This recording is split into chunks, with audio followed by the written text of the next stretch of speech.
សួស្តីមួយរកេត Sport តោះថ្ងៃនេះ admin មកលក់បញ្ចុះតម្លៃ Grade A ទៀតណាបំណាច់ឆ្នាំ2025បញ្ចុះតម្លៃពិសេសជូនមួយណា Grade A សុទ្ធហើយសូមបញ្ជាក់ថ្មីអត់មានប្រអប់ណាថ្មីទាំងអស់អត់តន់ឆ្លងកាត់ការប្រើប្រាស់ទេអញ្ចឹងឥឡូវនេះ admin ប្រាប់ពីតម្លៃតែម្ដងតម្លៃវា5 6គូខាងលើនេះគឺតម្លៃវា$85ណា$85ទាំងអស់តម្លៃពេញគឺ$90ឥឡូវបញ្ចុះតម្លៃតែសល់តែ$85ហើយ free សេវាឲ្យទៀតណា Grade A សុទ្ធណាថ្មីអត់មានប្រអប់ណាមួយហើយចំណាយ2គូនេះគិតតែ$75ទេណាតម្លៃពិសេសមែនតើណា$75ហើយខាងលើនេះ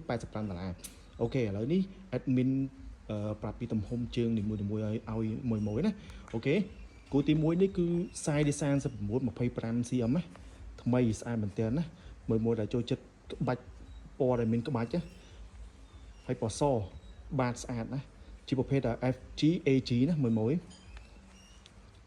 ហើយចំណែកគូនេះគឺមាន size 42 27 cm ស្អាតគូនេះស្អាតមែនតើណាពណ៌ក៏ស្អាតដែរ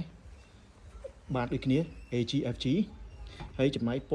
ណ៌សសុទ្ធនេះវិញគឺ size 41 26 កន្លះ cm ណាពណ៌សសុទ្ធស្អាតមែនតើហើយចំណែកពូម៉ាចេញថ្មីនេះវិញគឺមាន size 41ហើយនឹង size 42ណាស្អាតមែនតើជាប្រភេទបាត AG លេងលើត្រាងសប៉ានិមិត្តក៏បានឬក៏ត្រាង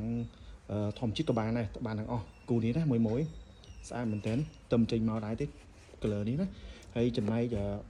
គូនេះវិញគឺមាន size 44 28កន្លះ cm និង size 44កន្លះ 29 cm សម្រាប់មួយដែលគាត់ពាក់ជើងណៃ Adidas 45អាចពាក់គូនេះបានណា size 44កន្លះអាចពាក់បានណាស្អាតមែនតើបាតជាប្រភេទពណ៌កាផេនណាស្អាតមែនតើហ្មងណាមាន2គូនេះមាន2គូណាហើយចំណែកពណ៌សឡាយទឹកក្រូចនេះវិញគឺមាន size 43 28 cm និង size 44កន្លះ 29កន្លះ 29 cm ណាមាន2គូដែរគូនេះណាតម្លៃដូចគ្នា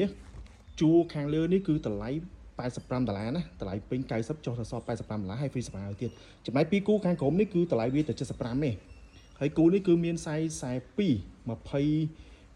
cm ហើយនិង size 44 28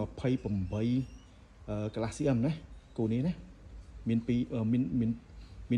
size ណាមួយដែលចាប់អារម្មណ៍អាចឆាប់បានហើយចំណែកគូនេះវិញជាប្រភេទបាត AG មានតែមួយ size ទេសល់តែមួយ size ទេណា size 40កន្លះ 26 cm ស្រាលខ្លាំងមែនទែនបញ្ជាក់ណា